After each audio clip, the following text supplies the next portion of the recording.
Yes. Pag sinaksak mo, malamig na kasi umaambon kasi masayo na. So, yung sprinkler na siya ngayon. Di ba? Ngayon, ikaw, anong nakikita mo sa kinabukasan mo, Ayen, matapos yung pangyayari sa buhay mo? Meron pa bang Ay, tingnan? patuloy lang po yung Wala pag-iisip namang ng bata. daw po. Tapos, kahit Yung pa, sa go lang po ng go, kahit anong hamon ng buhay po. Pag nagtanong yung dalawang kapatid mo sa iyo, paano na tayo?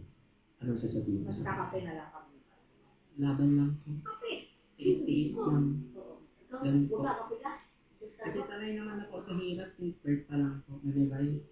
At that age of 15 ko po, nakipagkapalaran na rin po ako mga tulong para makatulong din po sa pamilya namin. Pag pinakinggan niya, parang kahanga-hanga. Kaya kasi sanay naman na kami sa hirap. Pero isipin mo, hanggang kailan ba natin sasanayin na laging nasa hirap yung mga kababayan natin, di ba? Kailangan ba maging normal yun na habang buhay na nasa hirap?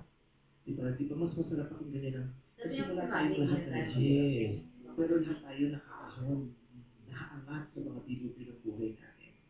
Di ba? Paano natin Tayo kung mga magiging tayo. Ano posible naman yung tayo mo? mahirap sa simula, naghirap, tapos maiaangat natin ang estado ng asenso sa buhay, di ba? Tayo. Angat namin ang Bardo magandang ka na ngayon, kapalaran hindi para sa na inyong pamilya ay. Thank you po, ma'am. Pwede na ipaan. O sige. Una si Tita yung kamukha eh. Yung lang naging si Marco. Kay Bong gusto mo. Alam kong gusto mo rin siya. Kung ha? Kamukha ko si ate. Alam ko yan. Alam. Oo. Si Kuya Bardo na lang. Mas mahigpit yung kanya-kanya sa'yo. Parang ginamit mo lang talaga ako. Gusto mo talaga kayo yumakap eh. Balikat na yan. Joke Tama lang. na lang. God bless you. Sana Ah, lahat ng na lang? napakabilib na pangyayari sa buhay niyo, makakita ka ng mga dahilan para umiti pa rin tayo. Sa magiging lakas sa iyo. Love you. Good luck, Ayen. Oh. Dito tayo kay Tatay Nestor. Tatay Nestor, pareho kayo Tatay, birthday sabay niya. yun. Pwede sa pelikula niya. Ano ba Close cut magkakaroon kayo. yan? Maganda. Puso yung gupit ni tatay. Diba? Ganda ng smile mo. Punong-puno ng pag-asa.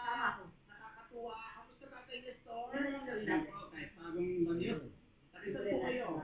Kataluanis po. Ako ang lalapit dyan, no? Nung kasagsagan ng bagyo. Nung kasagsagan ng bagyo, nasaan kayo mismo, no? Nang kasagsagan po ng bagyo, nalikas na po kami sa barangay hall. Lumipat na kayo sa barangay hall. Mula sa, nasaan yung bahay niyo, no? Malayo po ang distansya ng bahay namin sa ano eh. Sa barangay hall. Nasaan po kayo? Nasa, Kasinggagat. nasaan po kayo? Nasa bundok? Nasaan po? Nasa Tinagat po. Nasa Tinagat din kayo dyan. Puti ba Ilan po yun? kayo dyan? Bali, Dito po kami sa dito kayo sa Kasi pamilya. noon, wala kami sa kanya. So, nakalikas kayo ng mas Mabugi! Alam niyo yan!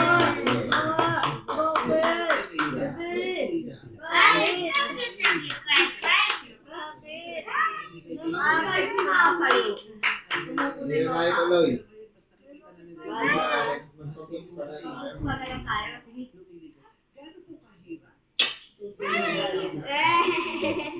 Ayaw ko na sa tenga. Ayaw ko nun. Kasi nga may sa tenga. Kahit yung normal laki, ayaw niya. Ay, ka na. Halika na. Ay, ayaw ko sa Pwede na yan. Nagdede na. Ayaw. Ay, namin yan sa guys. Nagdudula.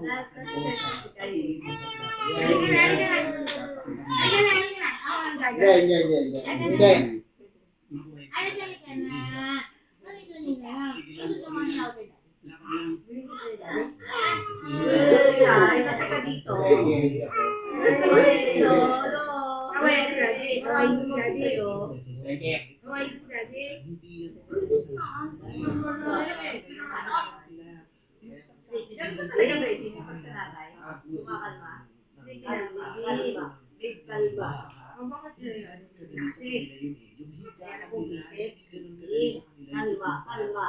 Diba? Parang buhay na din. Hindi ka na naman kabigil mo, no? Kung bakit hirap na hirap sila. Katulog. At napakahirap sa kanilang balikan ng Tayo sa tulay. Bumalik po Ewan na sa iyo. ang sitwasyon ng bahay. Kaya mo. Umisa yung asawa. Kalma. Tawag ko lang sa ng lumo. Para ka Kasi nagbukay. wala tayong magagawa.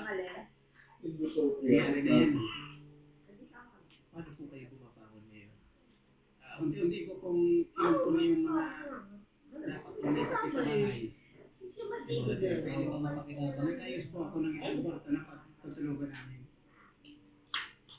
Kasi malayo po yung balik-balik dito sa barangay hall. So ngayon na hindi pa po yung bahay, saan po kayo natutulog? Saan kayo namamalagi?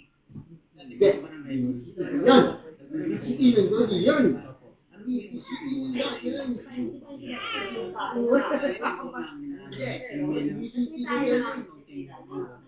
Yan! Ay, hindi. Alam niyo, ito yung sapo na, ano? Palo. pero di Ay, ba mo. magbigay sa susunod? Eh, masas mo ako. Naya, ako. Ati po papalain kayo ng Panginoon. Maraming salamat po natin sa pag-share sa inyo sa amin. God bless you. Salamat po rin sa Tatay Nestor. Si Jen naman. Hi, Jen.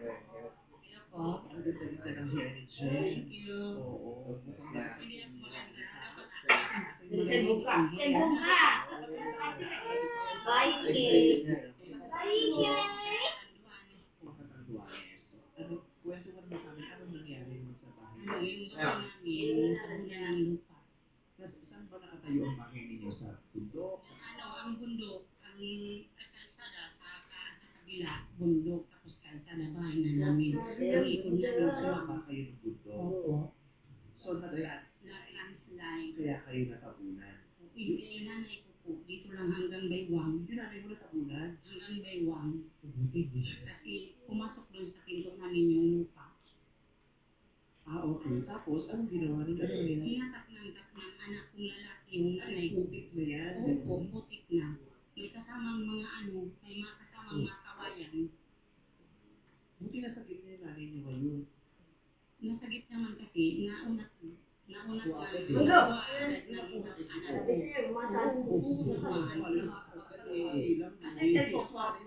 Hindi din ako ng buwan. Buti nandun kayo. May tumulong ko sa kanya. Oo, kasi tinawag ko na yung anak ko. Sabi ko, kuya, tino na. Katatabunan na ng lupa. Nandun yung sa likod kasi yung asawa ko, pinupukpok niya yung likod namin. Kasi natatangkas yung sim, kasi natatangkas na yung dun sa bintana namin. Yung sim, yung yero. Pero, para pangarap doon sa lupa na Pangharap dun sa hindi pangharap dun sa sa bintana. Kasi natatanggal na. Tapos, tumawag ako, kuya, tinulaki mo na tabunan na ng lupa. Hanggang dalawang na. Tumakbo naman yung anak ko. Tapos, sinatak niya yung lola niya. First time mo ba nangyari sa inyo na nagka-landslide dun sa Hindi, lupa? yung rolling, nag-landslide, yun lang sa may bintana namin. Yung pangalawa na ngayon na uwan, pumasok talaga sa bahay. At inatabunan yung mga namin, gamit. Bumalik pa, nakabalik na kayo ulit sa bahay ninyo, sa lugar. Nawala na yung lupa doon. Pero hindi na kami doon tumutulog doon sa kusina.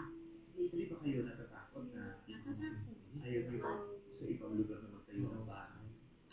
Sabi daw ng asawa ko, patatapusin mo na yung anak ko na mag-graduate na ngayon. Tapos doon na kami uwi sa kanila. Mami, hindi na tayo gumawa. Sa lugar. Hindi na gumawa. Kasi marami. Magpapanails pa na lang tayo. Nagiging ganyan ang eksena pag may bagyo, nagla-landslide. Sa kapitaligiran Ewan ko, sabi nila ako may pinagpapanails. Diba? Dahil kami lahat, ayan, humihina ng humihina ang mga lupa kasi walang sinakapit ang ulat ng mga puno. Diba? Kaya marami, dami lang namatay sa landslide. Sige lang, magbangko ka na. Masaya kami na ang nanay mo ay masakit ninyo. Ngayon, paano po kayo? Paano po ang buhay natin? Okay lang, tuloy lang ang buhay. Kahit mahirap, itutuloy. Paano po? Nagtatrabaho po ba kayo ngayon? Hindi po. Nasa bahay lang. Yung asawa ko lang nagtatrabaho. Ano pong trabaho ng asawa niyo? Security guard. Tapos yung mga anak nila nag-aaral. Oo. Kaya, sana talaga maging maganda ang bukas ninyo. Bago pa dumating ang Pasko, sana dumating na naman maaga ang Pasko sa Thank you. inyo. Palakpakan naman natin silang lahat. Hindi ka na po kayo. Saludo sa tapak ng ating mga kapamilya na narito. At palakpakan natin sila ng malakas. Ate, bigyan mo naman yung bigyan ng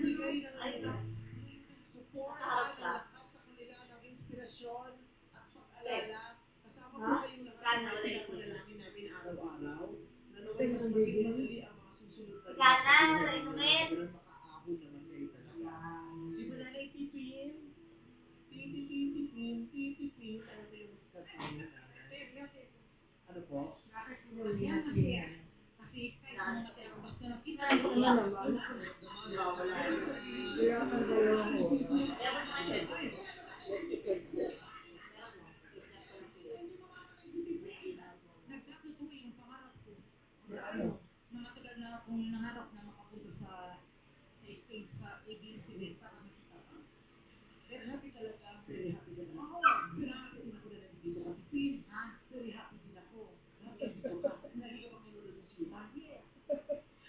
Sa kabila ng aking kalungkutan na namin ng pagka-time ko dito sa showtime. Kasi kamamatay lang ng anak ko. Tapos naman yung mabagyo, yung dalawa kong ako at sa kapatid ko nag-leptospirosis. Kaya talagang very sad. Yes. Pero na-explain talaga, mas maligaya ako ngayon, at least kahit pa paano, nasiyan ako ng excited nga ako, sa book pa, kaya hindi ako makasali lang sa naguli na pupunta dito sa ABS. Oh, may mga picture tayo. Ayun, Ano? ayun. Sa ABS. Yung dalawa.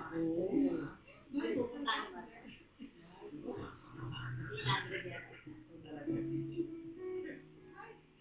Nako, yun talaga yung ano eh, yun ang lakas ng mga Pilipino. Di ba? Yung tapang at kakayahan nila umiti at tumawa sa gitna ng napaka-didilim na pinagdadaanan. Di ba? Yan ang lakas ng mga Pilipino na sa maraming Diyos na lang ay naaabuso din. Yung lakas